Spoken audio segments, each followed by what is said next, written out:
Screwdriver ও বালতির হাতল দিয়ে প্রায় ১ মাস ধরে ফুটো করা হয়েছিল কারাগারের ইট সুরকির ছাদ। সেখান দিয়েই পালিয়ে যায় ৪ কয়েদি।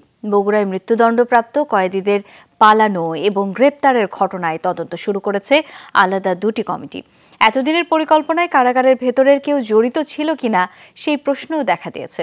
দাবি উঠছে প্রায় ১৪০ বছরের পুরনো কারাগারটি সংস্কারের। আরো অনেক কিছু এক অ্যাপে পেতে ডাউনলোড মাইবিএল অ্যাপ বাংলা লিংক। বুধবার কারাগার থেকে পালানো ৪ কয়েদিকে আটকের খবর জানায় বগুড়া জেলা পুলিশ।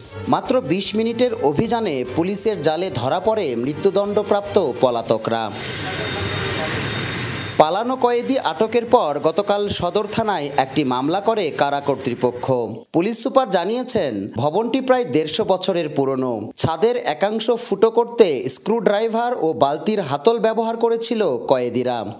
এই যে প্রকোষ্ঠ বা যে সেল, তার ছাদটি হচ্ছে অনেক পুরনো এবং এটি কংক্রিটের ছাদ নয় এবং এটি ইট সুরকির ছাদ।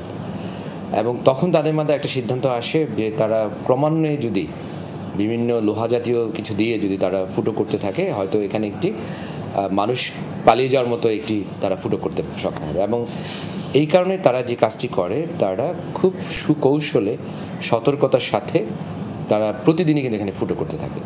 শৌচাগারে যে বালতির যে আপনার হ্যান্ডেল যেটি থাকে, সেটি হচ্ছে ধাতব, এটি তারা ব্যবহার করেছে। এবং তারা বলেছে যে তারা একটি স্ক্রুড্রাইভার ব্যবহার করেছে, তাদের কাছে একটি লোহার পাতও ছিল। এ ঘটনায় জেলা প্রশাসন গঠিত ৬ সদস্যের তদন্ত কমিটি এবং কারা কর্তৃপক্ষের ৭ সদস্য কাজ শুরু করেছেন। তারা ঘটনাস্থল পরিদর্শন সহ আলামত পরীক্ষা করেছেন। মানে কারা কর্তৃপক্ষ কিন্তু নিশ্চিত ছিলেন যে চাইলেই একজন এখান থেকে কয়েদি, যারা মৃত্যুদণ্ডপ্রাপ্ত কয়েদি, তারা কিন্তু এই সেলে অবস্থান করে, কোনোভাবেই তাদের পলায়ন করার কিন্তু সুযোগ ছিল না। আপাতদৃষ্টি কিন্তু এটাই ছিল।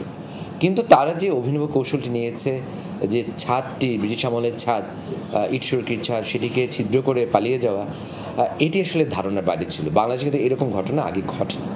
সিসি ক্যামেরার পর্যবেক্ষণ ব্যবস্থা ও নিরাপত্তা ঘাটতির বেশ কিছু দিক উঠে এসেছে কয়েদি পালানোর ঘটনায়। ২৫ দিন যাবৎ তারা এই ছাদটা কেটেছে, তারপর সেখান থেকে তারা বের হয়ে গেছে।